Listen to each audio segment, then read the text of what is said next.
Welcome everyone to the 2018 Preschool Mindfulness Summit. I'm very happy to introduce our next guest, Debra Burdick. She is also known as the Brain Lady, and she has written many books, including Mindfulness Skills for Kids and Teens, Mindfulness Skills for Kids card deck, and she also has a toolbox MP3 player, which I'm really interested to hear about as well. And she's going to give us some strategies to the parents and teachers watching that can help with preschoolers. So welcome and thank you for joining the summit, Debra. Thank you, Helen. I'm delighted to be here. Great. So what age can we start teaching kids mindfulness? When is it too young, or what's the right? That's a great question, because I looked at the research a long time ago about that same question and discovered that there's been research, peer-reviewed, published journal articles for kids as young as 4. That's as young as I could find, with positive results. But I have found from personal experience that 2-year-olds can do this. Right. Yeah. It doesn't matter. I mean, it depends on the child, and it depends on, the skills you're trying to teach them and so forth. But I found that a lot of the times the kids that age are very mindful. They're being mindful. Yeah. It's true, isn't it? They're just naturally curious. Yeah, very much.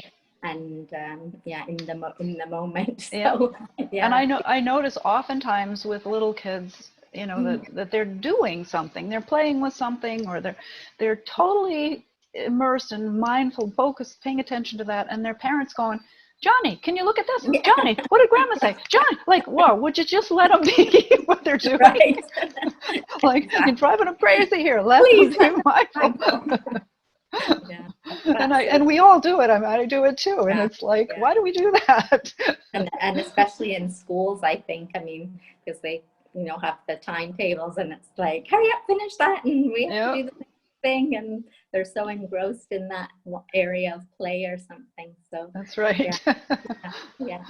So why should we teach young children mindfulness? What are the benefits of doing so? Well, again, the research shows that it can really improve their lives. And, just to cite some of the benefits from what the research has shown, is that it helps to improve their ability to regulate their emotions, so that emotional regulation is helped. Their social skills can be helped. And again, it depends on what mindfulness skills you're teaching them. I mean, there are skills that address each of these kinds of things. It helps them orient their ability to orient their attention to the moment. It helps with working memory and planning and organizing. Helps with self-esteem, how they feel about themselves. Helps with their ability to have a sense of calmness and relaxation and self-acceptance. It can actually help with the quality of their sleep. I know I had a daughter that didn't sleep well, and that's when I learned to do a mindfulness meditation for sleep. I could channel it because I did it over and over again. And we also see decreased ADHD behaviors, such as hyperactivity and impulsivity. So it can really be sort of a no-brainer, I think, to teach the kids these skills, and to be mindful as parents, as educators, as therapists, because it's a skill that they can use forever.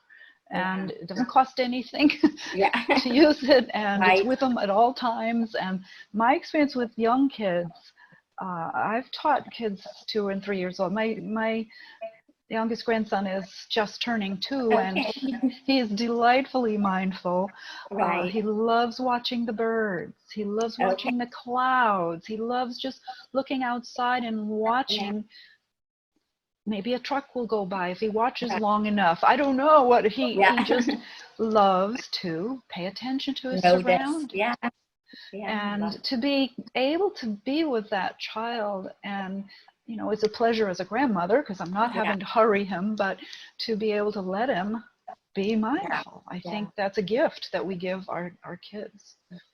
Well, yeah, with all those benefits, it seems like everybody should be doing this, and it really should be something that schools and preschools are really focusing on as well as And that. they are, there are Yeah, some school-based programs now yeah, with wonderful results. Kids are doing better in school. They're yeah, paying attention better, and they feel better about themselves as well. right.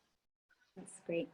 So, as a parent, how can we be more mindful? What are some strategies that we we should do ourselves, and do we need to do it, or do we just need to teach our kids these Well, things? we're their first sort of model for mindfulness, right? So the more mindful we can be as parents, certainly the more mindful our kids are going to be, because they're going to Yeah, just be doing it with us. They don't even need to know what it is or that it yeah, has a name or anything, but as you practice it, you are involving the kids in that. And being mindful as a parent really means to be totally present in the moment with that child at that moment, as right. opposed to your child comes up and mommy or daddy, and you're busy doing chores, you gotta get dinner on the table, you da da da da da, and you're not really listening to them or really giving them your full attention. And we've all done that. Okay, I mean, it's Yeah, way,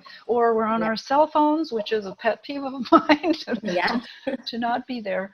But so that child can feel really invisible and invalidated, yeah, because I guess I'm not important. I mean, I am telling them all about this, and the chores are more important. So if you think about how to right. rewrite that a little bit, and how that when your child comes to you, and we can't do this 100% of the time, but as much as possible, to really pay attention and look Yeah, at them, eye contact, look directly at yeah, them, smile, make sure that they know you're listening, that they have your attention, and and that will help them feel heard and visible, validated, yeah, and important, right? And of course we want our children to yeah, feel that about them. yeah, So being yeah. able to just be present, stop what you're doing. Yeah, yeah, I really like what you said about the cell phones, because Mm, I know that is sometimes you look around and people are on the cell phones, or they're using the cell phones as kind of a babysitter or mm-hmm. entertainment for the child as well. So I think it's something that people really need to think about and put boundaries on, and because it's Absolutely. addictive. It's It is. actually It is. addictive. And it is. Yeah, We know it is. The studies are showing it's yeah, as addictive as heroin. Like, okay. right. Yeah. And So and it's epidemic right now. yeah, yeah, So just being able to put that boundary on and say, I'm not going to be I coached my parents for years to not use their cell phone when they're with their child. Period. Don't do right, it. right. Yeah, yeah. It's a safety issue too. I mean, I've had a Yes. couple of dire examples where Okay. children were, one basically drowned because Oh the my the God. caregiver was on instant message on Right. Facebook. Yeah. Yeah. So Yeah. Good. so it's Yeah. very, very important.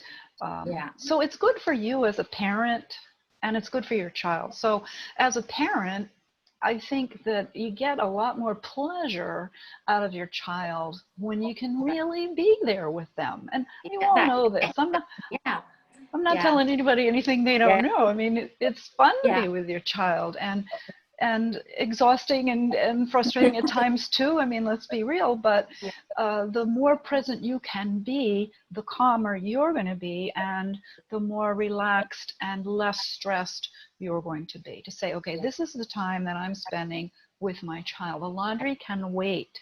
Yeah. Right? I mean, or maybe we do something where they're playing with me while we do the laundry, and we're being Yeah. mindful of what the colors are, or what the fabrics Right. feel like, or you can make almost anything into a mindfulness exercise. Yeah. So Yeah. so So uh, like so that brings us on to the next question. So what kind of activities can parents do with their preschoolers to help the preschoolers become more mindful? Well, I think the first step is to just stop what you're doing and be present with your child as often as you can. And I know you can't do it 100% of the time, but Yeah. they need it. The more you do it, the better. You know, look at them, make eye contact, smile at them, give them your undivided attention. And, you know, let them know you think they're terrific, and show them your Yeah. unconditional love and acceptance, and just take a moment to tune in how you're feeling when you do that, Right. because you'll be amazed at, you know, you're going to have a little conflict at first. I should be doing this, I should be, but if you can just acknowledge that and let it go for that moment, Yeah. uh, and then you can be more present. Another thing is to ask, what does my child need from me right now? I think Okay. that is such an important question at Yeah. each stage of their child's life, and during the day. What is it that they need from you right now? Almost always they need your attention. I have a very strong intuitive knowing that one of the ways we learn to pay attention is by being paid attention to. Right. Okay.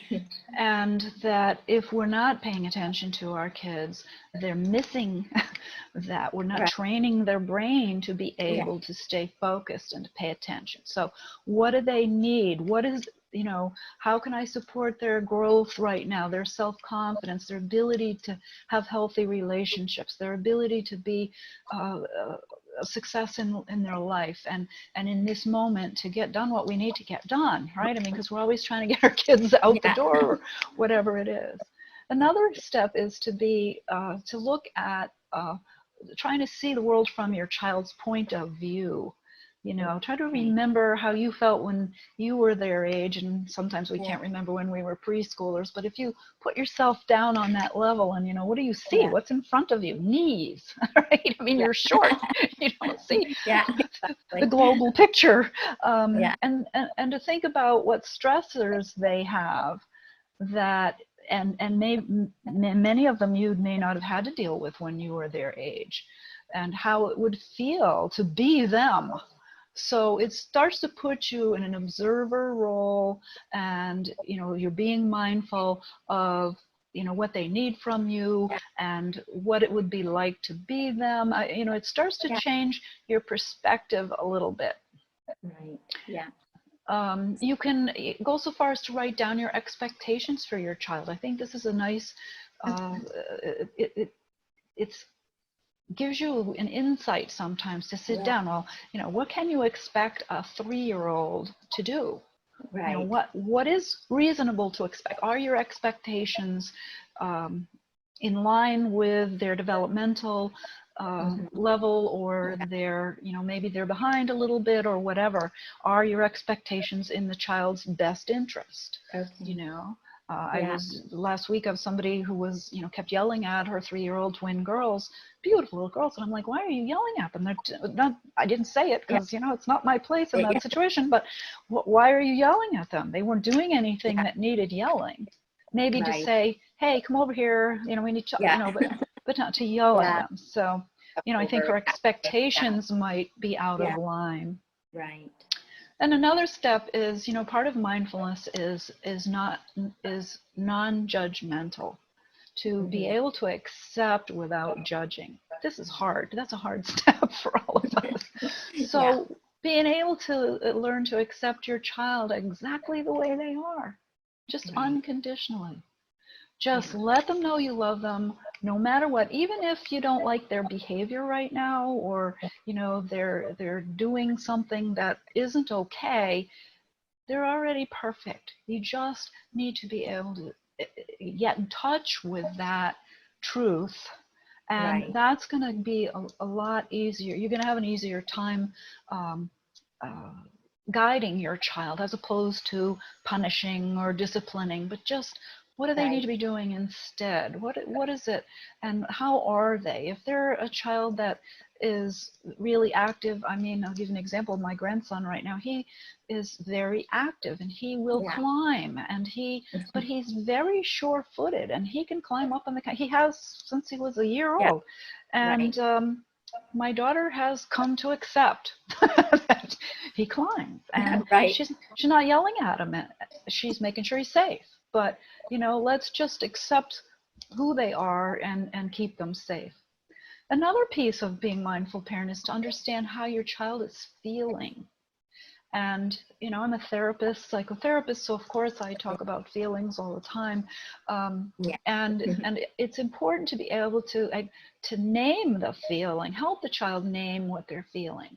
If you've just said no and you don't want them to do something and they're crying, rather than saying, stop crying, how about, it sounds like you're pretty frustrated that you can't do what you want. Right? Let's name that feeling and validate it. Yeah, it is frustrating you can't do what you want sometimes.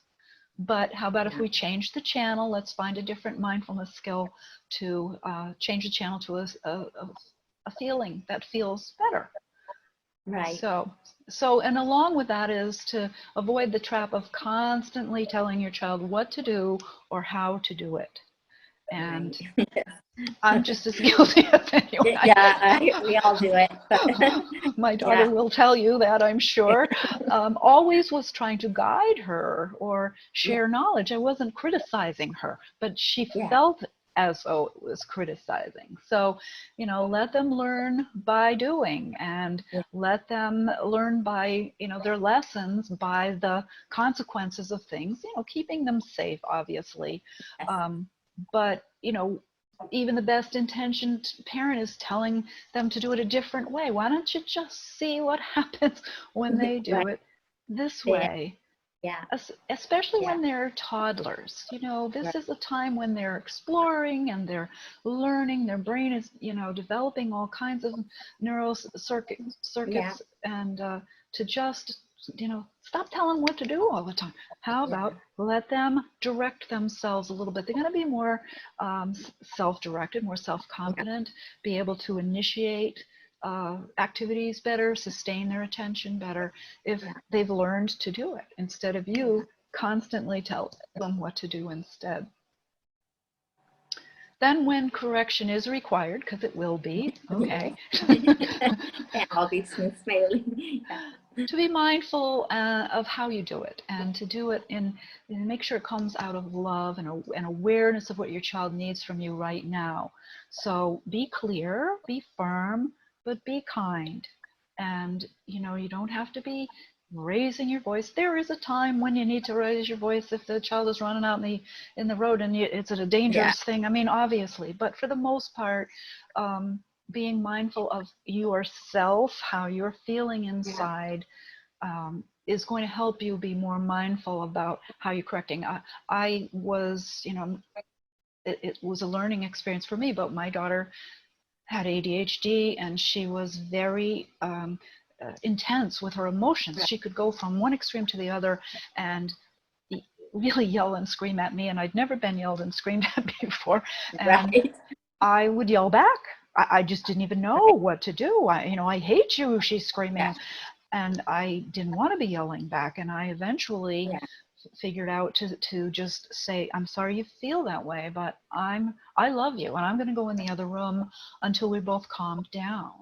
And that changed the dynamic, 100% by getting in touch with how I was feeling. What was I feeling? Angry, but why? Probably if she's that mad at me, maybe I'm not a good parent, maybe I'm not good enough. I mean, your own insecurities start popping up as a parent. I mean, your kids know how to push your buttons. Oh, yes, they do. Yeah, for sure. My daughter used to yell, I can't believe you're a therapist. I'm sure glad I'm not your client. And then she'd be done with it. She'd be fine. And I'm like, okay. So, and then as part of this is to really to practice mindfulness regularly yourself. Now, I talk about mindfulness as, being able to pay attention to the present moment on purpose, in a specific way, non-judgmentally. And people talk about meditation, and I consider meditation one of the mindfulness skills. It's a form of mindfulness. But to give yourself the gift of allowing yourself to be still and to be silent, and maybe listen to some guided imagery meditations to help you learn how to do this. Now, I have a mindfulness toolkit CD and MP3 that you can get through my website that gives you a number of relatively short mindfulness skills to practice awareness of breath, to practice awareness of surroundings, awareness of your intuition. I mean, they're Yeah. basic kinds of things that will help you as a parent. And guess what? There's one for kids as well, mindfulness toolkit Okay. for kids. And if you listen to them together, you're going to both benefit Yeah. from That these sounds kinds of wonderful. skills. Yeah. It's like a no-brainer to me Yeah. to be doing that. You can also do some mindfulness skills and activities with your kids. I mean, even when I was doing my neurofeedback with kids and I'm hooking sensors to their heads and I need them to sit still and they're wiggling all over, and I would teach them a meditation pose, and I taught them just put their thumbs and middle fingers together and put them Yeah. palms up on their thigh, and they would do it. They would love it. And Right. they'd wiggle, and I go, uh-oh, time for that meditation Yeah. pose. They'd pop back into that position, even if Right. it was for 30 seconds. It got a little bit Yeah. of We have to make it. work done. Yeah.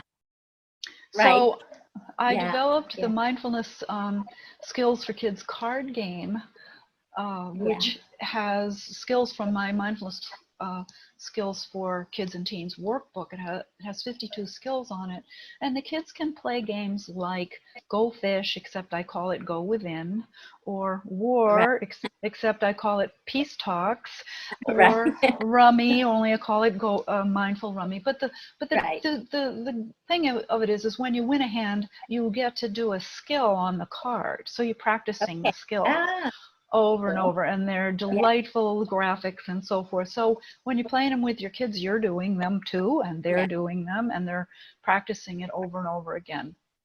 So, Absolutely. taking care of yourself is paramount so you can be in the best condition as possible to be a mindful parent. Taking a break from parenting periodically, Yeah. even if it's only to take a walk or take a bath to recharge your own batteries so you can be more present and more mindful with your children. Yeah. You have to have that self-compassion as well, and realize that Absolutely. you need you need time for yourself, don't you? Otherwise, um, yeah, you need to recharge. I always say you need the batteries to recharge. So Absolutely. yeah. Absolutely. And So parenting is yeah. tough. It's exhausting sometimes and Yeah. stressful, Yeah. and you need to be taking care of yourself. Yeah. Yeah. So Absolutely. are there any obstacles that you see parents come up when they try to start this, that maybe you have a tip that they can get over? I think it's Um, consistency, isn't it? Like trying to be I think it's consistent. mostly, I find that I've had the best results when I'm introducing these skills as a kind of a play, that we're playing, Right. we're Okay. doing Yeah. this, right? Because kids love to Yeah. play. Yeah. Um, an example I have is a little boy. He was 4 and he was extremely hyperactive, and I was inspired to. We were playing a game with chips, and we were sitting on the floor Okay. playing this in session, and I just decided, hey, why don't you put some of these chips on your legs and on your knees? And he laid down and let me put one on each shoulder and on one on his chin and his forehead, and I said, let's see how long it is you can lay there and still be still without knocking them off. Right. It wasn't long. Okay, he Yeah. knocked him off pretty soon, but he loved playing it. Yeah. And it was giving Yeah. him instant feedback on the fact that his body was moving. So he was Yeah. learning that body awareness. Yeah. And each time he came in over the next few weeks, Miss Deb, can we play that thing again? So we Yeah. did. And his mother said, I don't know what you're doing, but he seems like he's sitting still longer. Now, I don't have a study to, to Yeah. confirm that Right. result, but, the kids can be very physically active. I think that's an obstacle that we would think about, but maybe you do a mindfulness exercise while you're walking, or Right. like I said, while you're touching something, mindful smelling, Yeah. mindful listening, giving them different things to smell and see if they can guess what it is. I do an exercise with little kids with a bag of little goodies that I got at home, Michael's or, a craft store, Yeah. just little things in there that they can reach in and see if they can figure out what each of those things Right. are in Yeah. that bag. So it's an activity. It's Yeah. mindfulness, but we're not asking them to sit still and close their eyes and don't move for 30 minutes. Okay, we're Right. doing something for 30 Exactly. seconds here. Work very well with it. Yeah. Yeah. Yeah, Yeah. Yeah. yeah. So it has to be appropriate for their age. Hmm. And yeah, I know they love games, like freeze, and they, the one where you play the music and then they have to freeze That's a in a great position. mindfulness one. Simon Yeah. Says was Yeah. a great mindfulness Yeah. exercise. Being teaching kids how to be aware of their breath. When I first Yeah. started teaching this, I said, "How am I going to do that?" And I realized, okay, blowing bubbles is a Yeah. great mindfulness exercise where you're Yeah. learning to exhale. And I Yeah. like to teach the kids the names of these things if they're, Right. Yeah. old enough, but to blow out or to blow on a feather and watch it, Yeah. or blow on a pinwheel. And then to Yeah. inhale, how about smelling some flowers, or smelling some popcorn, or smelling, something that they eat that they like the smell of, just to start to get them in touch with the breath awareness. Holding your breath. Yeah. How long can you hold your breath? Can you make lots of noise with your breathing? Right. Can you, Yeah. play with it, make it fun, and you're starting to teach the kids some of these skills that you can then transform into real, as they get more mastery at this, they can sit Yeah. and do a mindfulness of breath meditation. So they can blow bubbles, fruit can be really, really delicious and have fragrance, even Yeah. essential oils, things like that. Yeah. Yeah. Ringing a bell. I have a meditation bell I got just from Amazon. You ring the bell and it persists. The sound keeps Right. going. And I've done this with 3-year-olds where you ring Yeah. the bell and you tell them, raise your hand when you can't hear the bell anymore. Yeah. And it's Yeah. very quiet and they're listening, and all of a sudden you see their hands pop, pop, Yeah. pop, pop. They're popping up all over the room. And it was fun. I was doing a 5-day program, so I went back the next day. The second day I rang the bell and I was just really trying to get their attention, and I Yeah. noticed boop, boop, boop, all their hands were popping up Right. again. So, so They they did it. remembered. Yeah. Yeah. Oh, So maybe listening for the water running in the bath. Maybe if you're potty training, yeah. maybe you're listening for the tinkle in the toilet. You can wrap it right Yeah. into the day. What is it that you're doing? Yeah. Which tastes Yeah. warmer? Give them 2 pieces of food and see which one they think is warmer, or touch something, which one's sweeter. Start to really just compare and tune them into things so Yeah. they can start to get that sense of what it is. You can do mindful listening with the bell. You can do it with any kind of sound, with music. That's awesome for kids.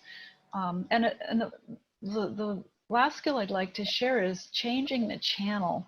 I find this is such an effective skill, a mindfulness skill, to kind of tune in, to be mindful of what Yeah. channel are you watching in your mind right now. Are you watching the grumpy channel? Are you watching the Right. frustrated channel? Are you watching the happy channel? And if they're watching a channel that doesn't feel good to watch, maybe they're watching the worry channel. Ask them what channel they would rather watch, and they usually can tell you. I'd Right. rather watch my happy channel. Well, what would you put on your happy channel? I'd put dancing Yeah. on my happy channel. Right. Okay, now every time you Yeah. notice you're watching your worry Right. channel, Love imagine that. your Yeah. remote control and change the channel to your happy channel, and it's incredibly effective. Yeah. So there's Wow. I love that. That's a great idea. Yeah. Change your channel. I haven't heard that one before. That's really good. the Well, that was so many ideas and such great tools and strategies. I'm sure the parents watching and the teachers are. I mean, it's things like you can go back and start doing at home right away.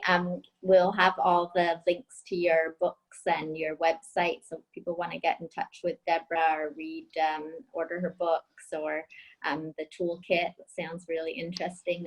We'll have all that information there. And she's also Right. provided a freebie called 10 Ways to Be a Mindful Parent. So you can download that on this screen. There's a button to do that. I just want to say thank you again, Debra, for sharing all your knowledge and skills and expertise with us. It's been really interesting and very beneficial for Well, you're everyone welcome, watching. and So thank you. you're welcome, and thank you. It's been great to be here. Great.